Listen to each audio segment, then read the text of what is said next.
So if the world is designed, the whole universe is designed intentionally, then we get to the problem of what is the purpose. It looks like design to us. It looks like design, but actually, it's the universe is so random, so unexplainable, so beyond our small perception. We view it as like design. What about like a single-celled organism, like an amoeba or something, which reproduces and replicates itself, like with mitosis or something, without any awareness of its own self? Like if you have like a broken clock, you know, the famous phrase, "a broken clock is still right twice a day." So by some kind of like mathematical process or whatever, you have things that are maybe poorly created or not created to serve a certain function that still accidentally by chance happen to fulfill that specific function. So let's talk about that. It's a good comeback.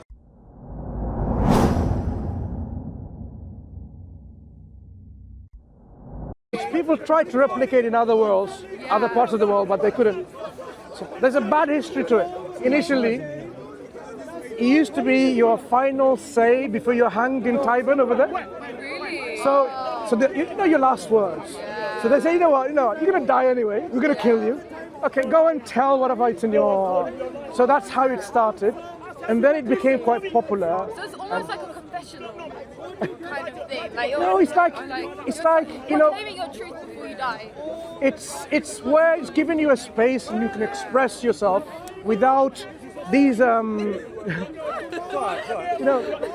without the restriction that we normally see. Because what do we see? Can you speak against the government and so on and so forth? They could just say. Today it's very religious. Yeah, the topic of today is. So today, over the years, it has changed. So it was used politically initially. Karl Marx and others, they came here and they talked about communism and so on and so forth. So people used for political reasons to convey to other people, which they thought like people will take that on board. Yeah. But as things went and became much more popular, people started coming up and saying, I can speak about anything and I would not be restrained by the government here, for example. So it became the bastion of free speech. But over the years, still, there has been a lot of attempts to test that limit of free speech. How much can you say? But overall, people can come and use their soapbox and stand up and talk about religion, politics, things like, we have flat earthers here talking about the earth is flat. We have people who are anti-vaxxers, people who are vegetarian and vegan, and of course the religious discussions, mainly that happens. Because what happened before the... Is it organized? So like there's specific people just come and organic? The original Speakers Corner is actually over there in that corner on there. But it's moved on to here, and people are taking opportunity. Before the social media presence, in the late 90s, for example, they would come here and people will sit down and listen to a speaker. You'll see some archives in the internet now, where people will sit and listen, because people came to give something and people thought it's not something that you could hear from books and other resources. But as social media came, it no longer remained unique to the local people who attended. What I mean by local, the people who came and attended that. It became global. So the reach now... Yeah, so where are you So for example, when we are speaking, people will come and start recording in different YouTube channels and put on different social media. Okay? Some people are here for making money. Okay?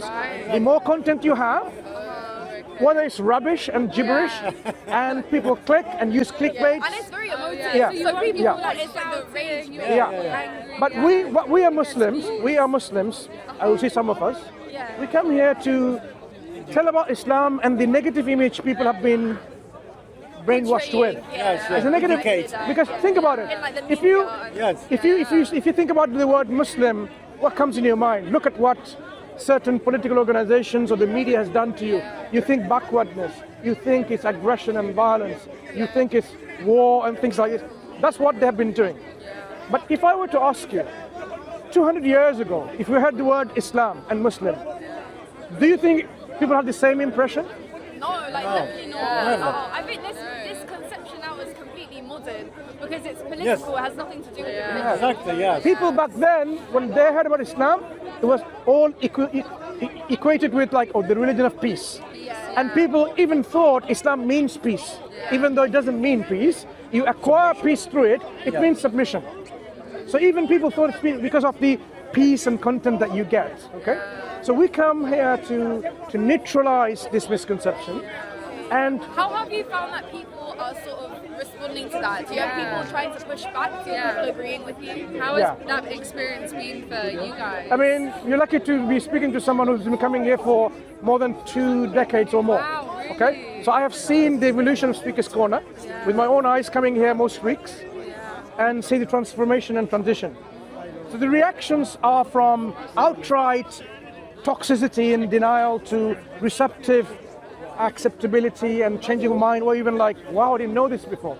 So if you were to now go and search some YouTube videos of Muslim speaking, my name is Mansur. If you type in this name, I mean, I don't want to boast, but if you type in any name that is well known to Speaker's Corner, and you look at the trend of videos over the time, you will see the discussion that we want to have is someone where we want to respect other people's views and we learn from each other. I mean, I can learn so much from you two that I would probably not even imagine. If I thought that I know it all, that is not only wrong, but it's arrogant and being stubborn, okay? So we as Muslims, of course we have the truth, but I can learn from you in so many things about this world, in different perspectives.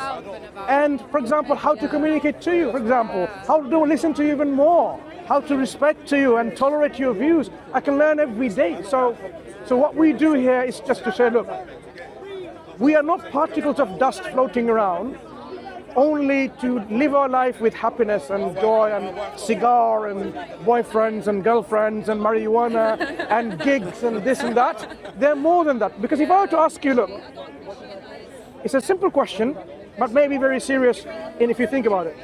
Every single part of our body has a function and a purpose. Our eyes is to see, not to hear, right? We don't hear with our eyes.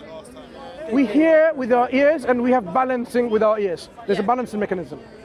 Our lungs is to exchange these gases, oxygen and carbon dioxide, and then circulate this energy throughout with the heart circulation, the blood. Everything has this functionality. There's nothing that you can imagine, your hands and so on, for grabbing and for manipulation. This is the utility it has.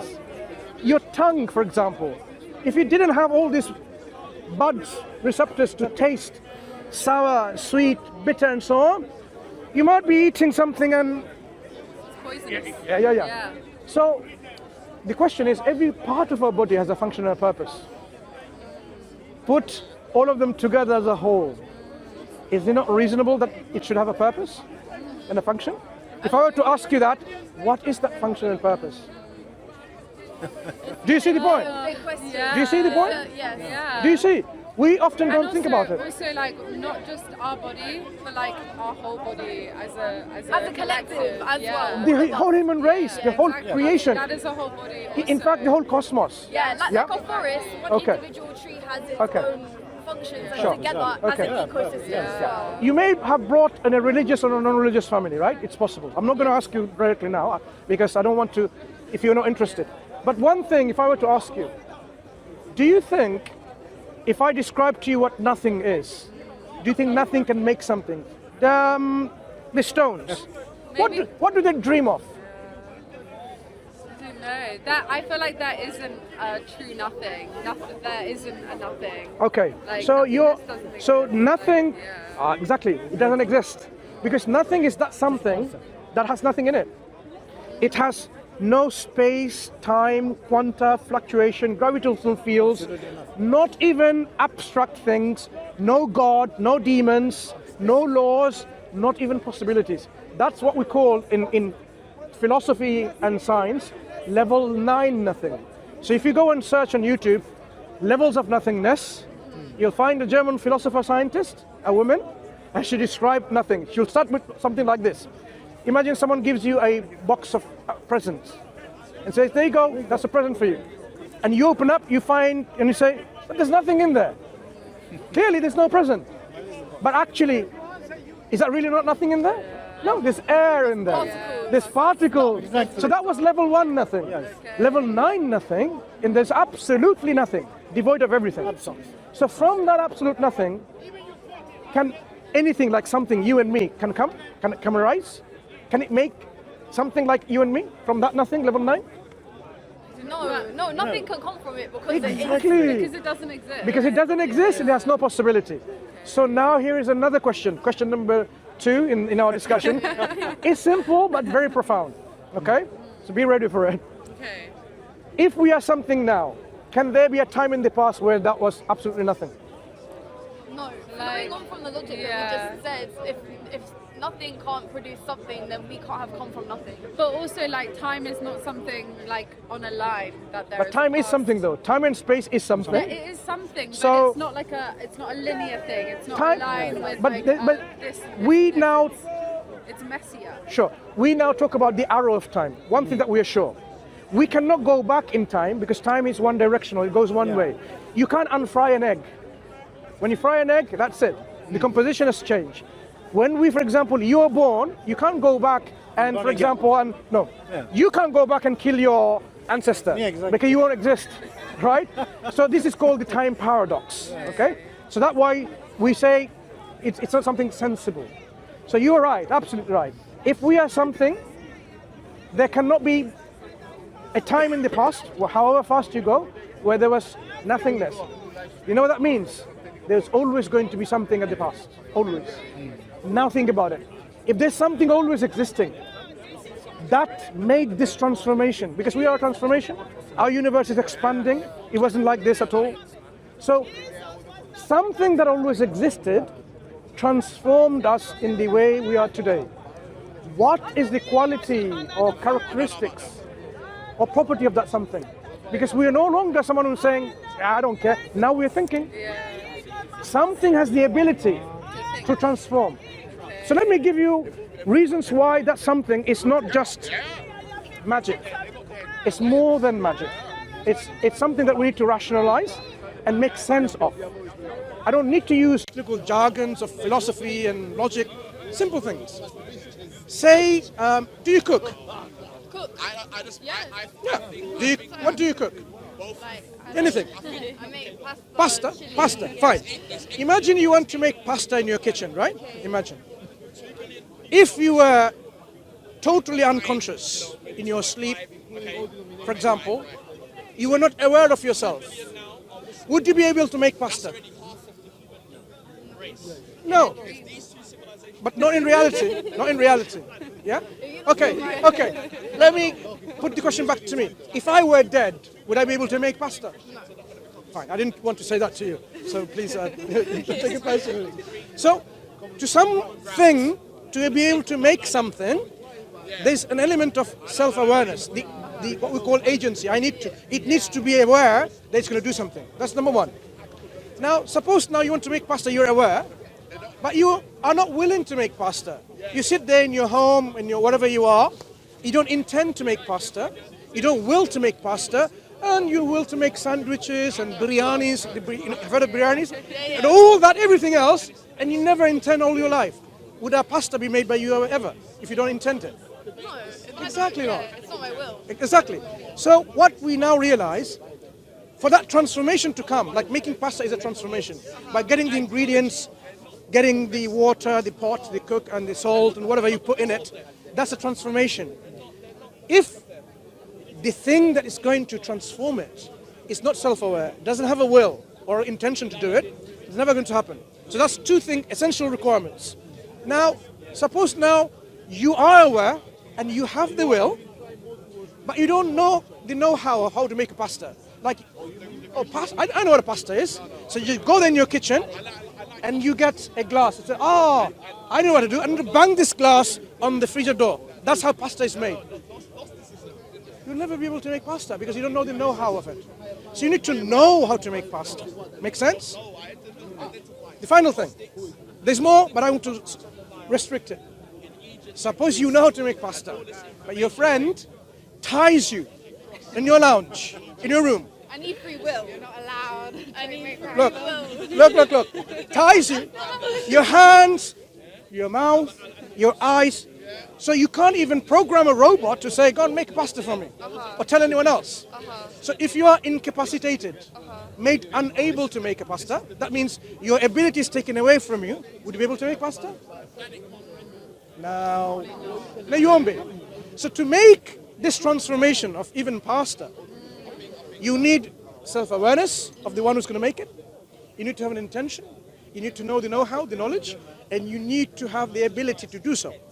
So let's now go back and see if... But what about like a seed for a tree? Does that know how to grow? That tree is already following a law of someone else, program of someone It has else. some genetic code as well. Exactly, it's coded. It's already coded by something else other than itself.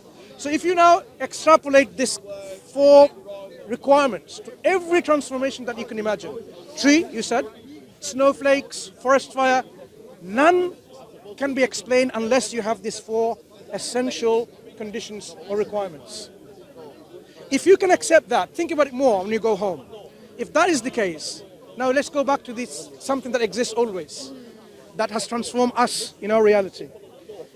That has to also have these qualities. Otherwise, the universe would not be here like as it is now. So if that is true, and it's sensible, it makes sense, then we are giving qualities to a thing. Let's call this thing the transformer. The transformer that made the universe. If I say God, it will be a huge lump of faith. The transformer. That transformer is self-aware, and it's willing, and it's got the knowledge. But that's assuming that this thing is human-like. I didn't say it's human. Or We don't know this anything thing at this stage. operates within the same sort of like scope of limitations as we do. We are humans, so we're bound by certain limitations. That's like physically and also like to do with our own will. This thing, whatever it is, it might be bound by a different laws of physics or a different Think set about of it. limitations. It's not human because humans have a limitation. But it has to have certain qualities to be able to transform anything. Okay. So that's why I essentially came to this 4, there's more, but these things we can agree on. These qualities are necessary. If any of them are absent, a transformation would not happen. Just imagine now, this is a thing there, it's not intending, and then you got this beautiful world. It's not sensible. Because the reason I'm telling you why is this. Could, for example, my hat, or cap, whatever you want to call it, and yours, could it have been different? It could have been different. It could have been red, it could have been a different color, different shape, and so on. So it's not necessary that it's this way. Yeah? Our world shows everything that's within it.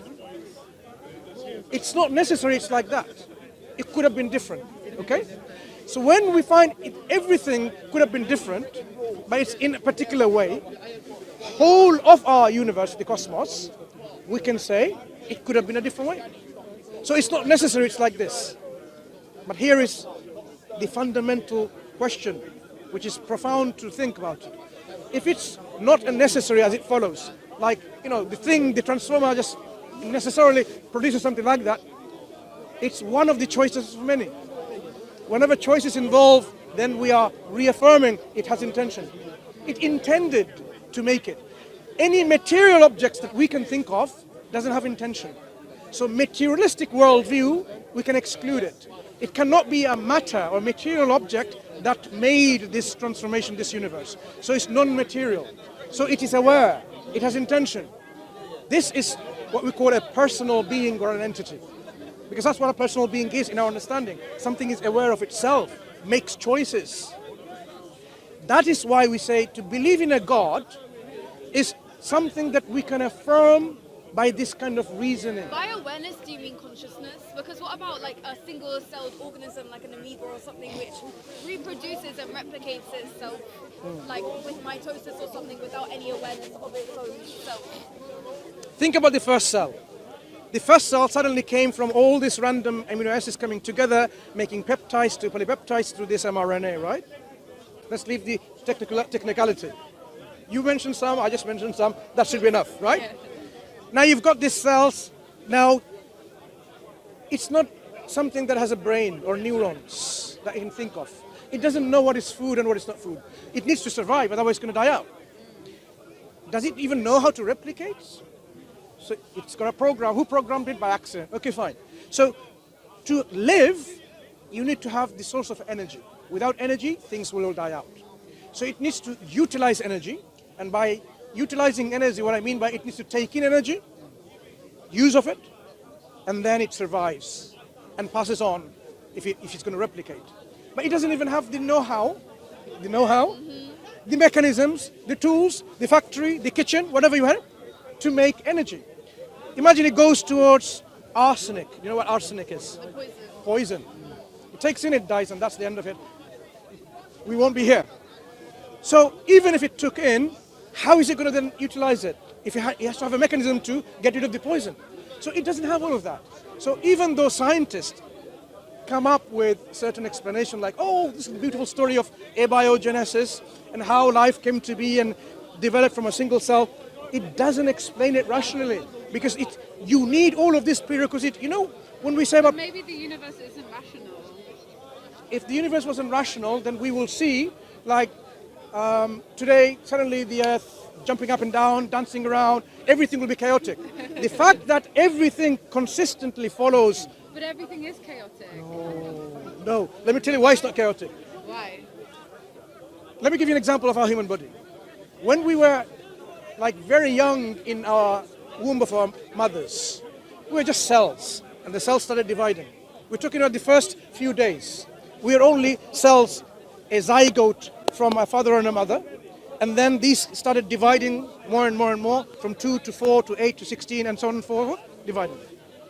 But they didn't just simply divide. They started going around to different places, migration, and they stayed there, and other cells will come there, and they start forming from the cell to tissue, from tissue to organ.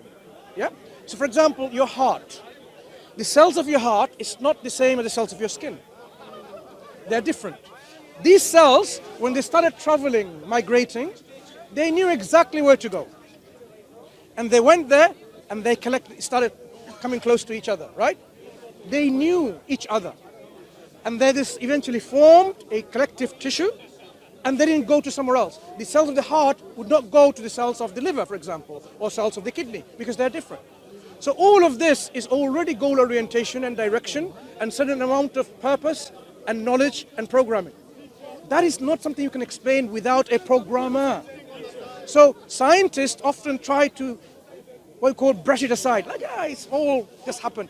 But if you think about it rationally, there is a clear evidence of intent and design.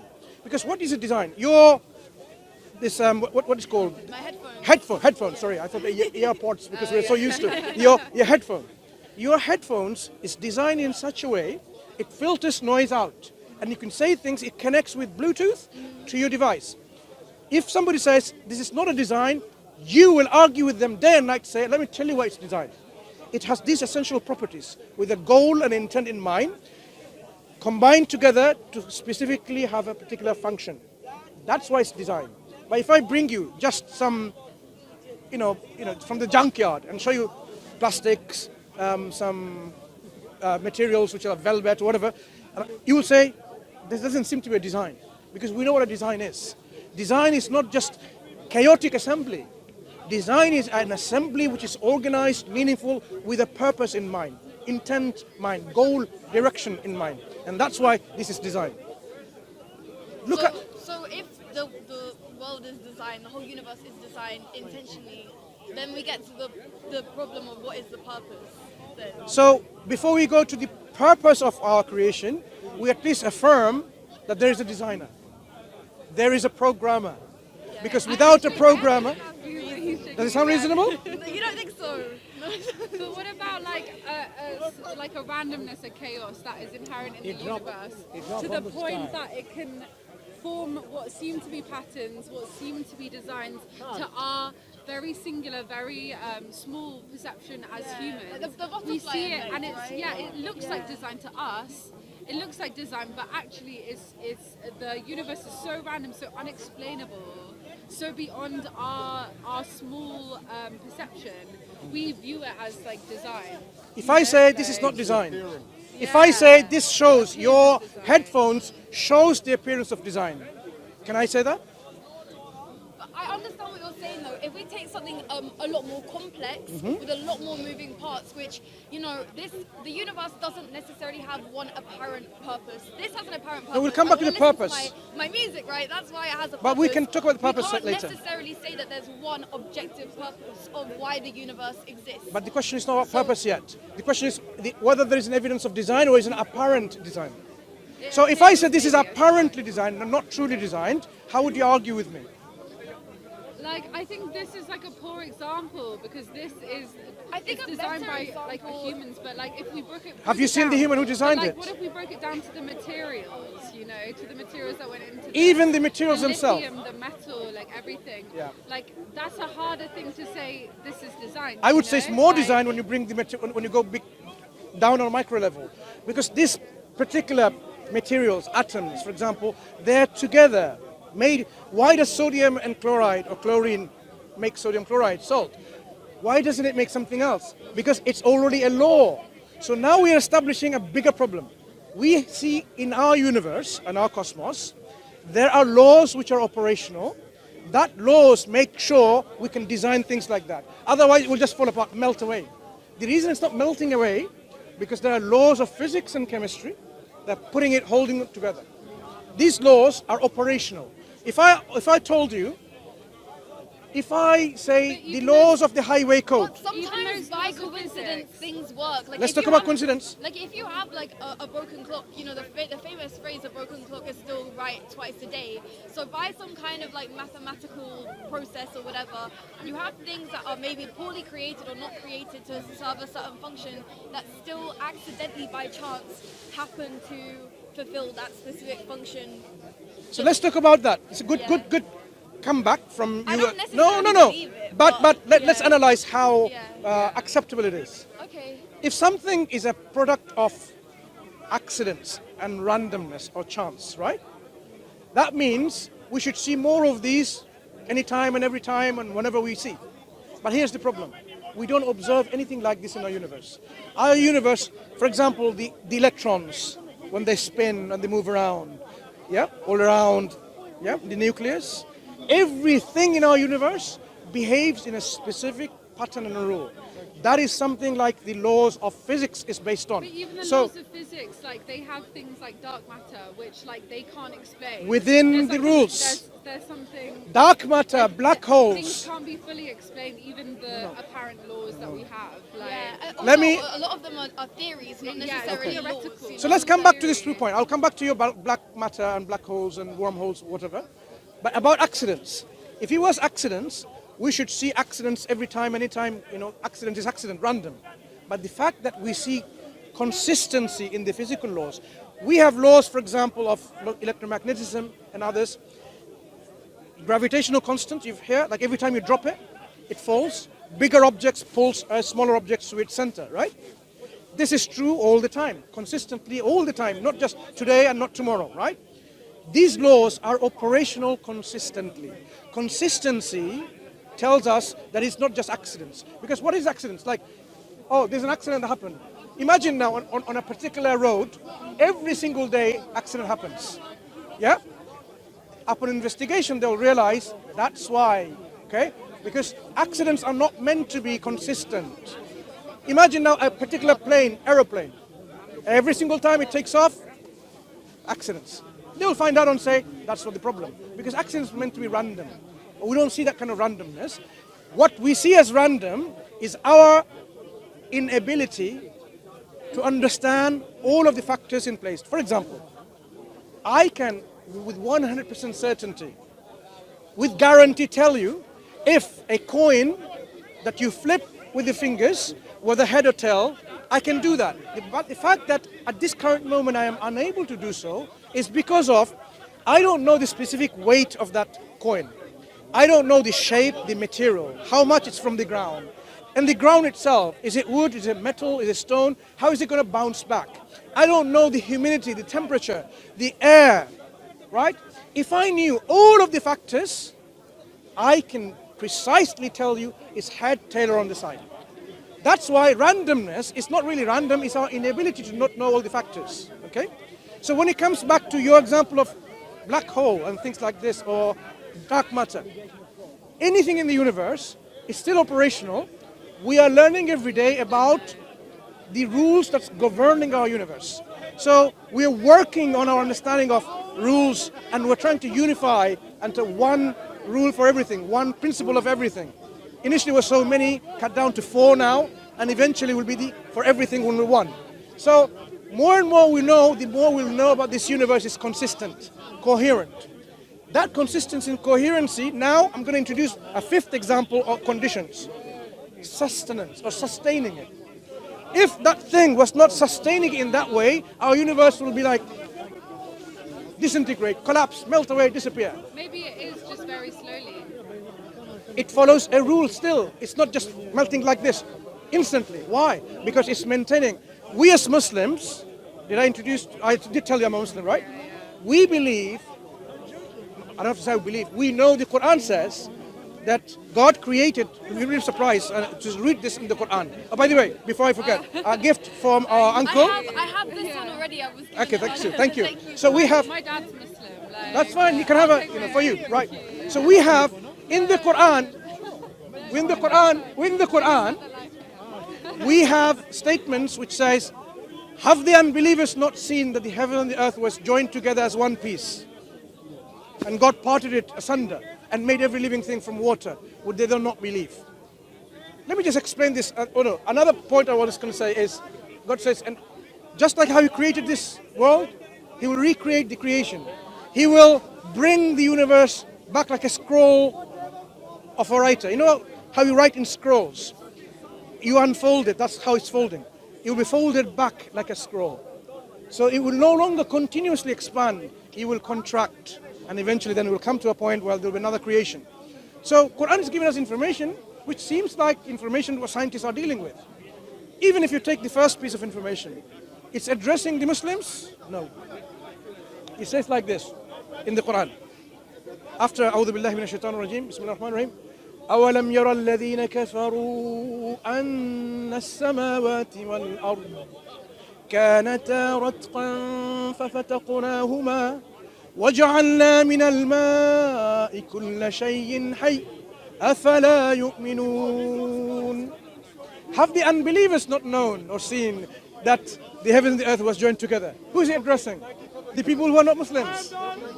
How does it end? Would you then not believe? Okay, interesting. It addresses people's state of belief, whether they believe in God or Islam or not. And at the end it says, would you now then not believe? Meaning there's something within it. Maybe things to reflect and see, maybe some evidence provided or an argument provided. And precisely that is what the Quran gives. 2 pieces of information. One from astrophysics and one from biology. Can I ask one more question? Because I do need to go to meet my mother. Yeah. Sure. But I do want to ask one more question on this, because it is an interesting conversation that we're having, which is like, so I do find that your argument for why there is a creator, a designer, I think it's compelling. I agree with you. I'm not, considering myself to be a godless person. I believe in something of that essence.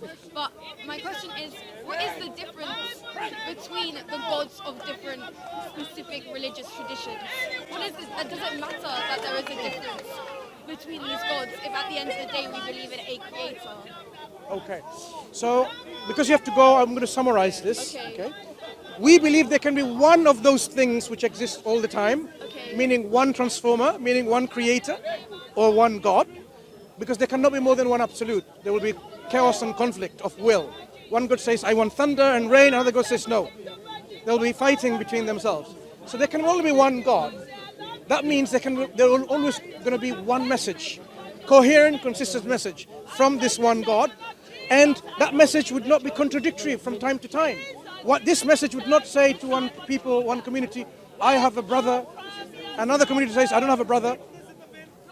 It will be contradictory, because that being will be perfect and not imperfect. Because if something exists always, will not be limited with any deficiencies. If he has knowledge, there will be no restriction to that knowledge, because there's no one out there to restrict it. If he has any attributes, there will be perfect attributes. So there won't be anything like he lies one time and says something different. He will always constantly speak what is true, because truth is perfection, lying is imperfection and deficiency. So when we see all around the world today many religions, our Islamic position is this. At one point, it was the same message called Islam, submission and surrender to the will of God. Yeah, Islam. People believed in it, some people didn't believe in it. And over the time, when the message came, some people corrupted it. Imagine if I told the government, stop alcohol, ban alcohol tomorrow. Probably I'll be banned and disappeared from distance, right? They don't do it because it goes against the interest of people. So even when God tells people with laws and certain duties and something not to do, it went against people's desires and they started corrupting the message. That corruption eventually ended up in a different religion other than Islam. That's why you have a religion called this-ism, that belief. Yeah? Other religions are purely man-made as a reaction to a particular religion, like Sikhism arose in a time when Hindus and Muslims were in power, either in authority or in religious, and then they didn't like the oppression from, in their understanding, from the Hindus or the Muslims, and they say, you know what, we're going to get rid of both of them, and we're going to have our own religion, and bit of both or none of them, and man-made religion. There are things like this. So original revealed, corrupted, or man-made. Yeah? These are essential forms of religion. So you can't have a system in which you say, it doesn't matter what route you take, eventually it will lead you to God. No, because the message of God is that you submit to Him and none else. Because God has a purpose of your creation. If somebody says, no, you can worship God, should I use the example? I mean, there was in Channel 4, like, you know, you go to the toilet and you bake it and you eat it, and that's how worshiping God. I did it quite fast. If you got it, that's how we would say it's disgusting. Other people say that's how you go to God. But I would say, no, you cannot have these contradictory ways of thanking and being grateful to God. Because at the end of the day, worshipping is the purpose we are created for. Remember we asked you, what is the purpose of our body? Is to worship God. How we worship is when the prophets and messengers, they come and tell us throughout times. Prophet Muhammad being the last one, told us in the Quran and his life how to worship God. And the essence of worship is gratitude, showing gratitude, thankfulness. If I were in an accident and I was almost dying, both of you took me to the hospital, you gave me blood, you gave me your kidney, you gave me your whatever, you know what, and I survive and I wake up a month later and I say, get lost. That would not be a natural thing to do. I should, when I hear it, I should say, thank you so much, I'm so grateful to you. This is natural. God gave us all of it. Everything we have. Our natural response is gratitude. That is the first step of showing this gratitude as a form of worship. So whatever we do, which is in accordance with God, is pleased with, is worship. This life is not the end of it. Like you have to go, we have to go, but we also go leaving this world. We will die. None of us will be living forever here. So there is a purpose that we have to fulfill before we die. We don't know when we're going to die, and that's why it's important to act now rather than think, when I'm older and wiser, but you're wise now. You have the wisdom to choose between different things. You chose that one because you thought this was the best one for you, whether it's financially or the best job it does and so on. You can make distinction between two things. Choice, right, wrong, good, bad, yeah? You have to make that choice now. Am I going to just wander around for this happiness that everyone's busy with? Having more and more of this. I want more wealth, money, fame, status, and this and that. Or am I going to really sit down and say, I need to really fulfill this purpose of my life, because after death, I will be accountable. I will be accountable for my belief and my actions. Did I follow and fulfill my purpose? If I didn't, then I might end up, in fact, it's not might. God tells us in the Quran, if you do not follow His ways and follow your desires, for example, and you are arrogant and stubborn, knowing the truth and still rejecting it, He's made a place called place of punishment, hellfire, which you're familiar with the word, right? Yes. Which is torment, and you will never come out of it if you have this arrogance in you. Okay? But if you believe by accepting the truth when it comes to you, there will be place of paradise, Jannah, heaven, place of content and happiness, whatever you desire. Remember, we desire now? There, whatever you desire, you will get it. Because that's the reward God has placed for us. Whatever you desire. Think about this word. Whatever you desire. There is no restriction. Whatever you desire. So this is the reward God will give to people as a reward for our good deed. Submission and surrender and acknowledgement of our Creator. Because that's the purpose of life. So I thank you very much for listening. Yeah, thank you and so much. take care of yourself. We stumbled across this by accident. It was a very interesting conversation. That was, yeah. Thank you. care. What are your names? If you're okay to tell them. I don't shake hands. Sorry. And also you'll realize why so. This is a sign of your respect. Okay? You will realize why. I'm able to shake my hands with my wife, my sister, my mother, for example, but no other woman. That's fine. There is a reason of I respect. apologize. No need to apologize. But I'm saying I'm taking the opportunity to tell you why so, as a sign of a respect, because you are special. Keep it that way, right? Yeah. So are you. Okay. Thank you. Thank you. Okay, well, Right. enjoy the rest of your evening. You too. You take care. All right? I read that one. Yeah, read. Yeah. Bye to the camera. It's right. It's right. وآخر دعوانا الحمد لله رب العالمين. We're listening. Beautiful.